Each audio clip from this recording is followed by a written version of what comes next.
Prime Minister Narendra Modi today launched the Indian Space Association, which is an industry body comprising various stakeholders in the Indian space domain. The industry body includes several private players that hope to now play a key role in India's space domain. Formally launching the ISPA, Prime Minister Modi said, the government can no longer act as a handler for the space sector, but rather has to work as an enabler.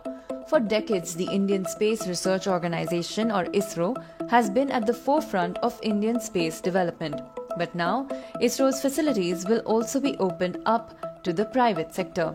With this vision, the Indian Space Association was created, which is a private industry body to help boost space technology in India. ISPA's founding members include OneWeb, Bharti Airtel, MapMyIndia, Walchand Nagar Industries and Anant Technology Limited, among others.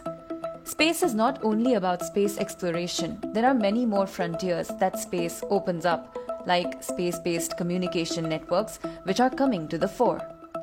Industry experts suggest that satellite internet will be essential for broadband inclusion in remote areas and sparsely populated locations where terrestrial networks have not reached, according to an Indian Express report.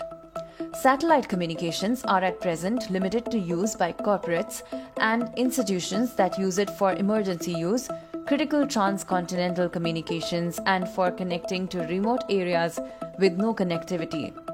During the launch, Prime Minister Modi said space technology can play an important role in the welfare of the nation. India has end-to-end space technology from launch vehicles to satellites, etc., he noted. Prime Minister Modi said the world is moving away from the information technology age to the space age and that India cannot be left behind.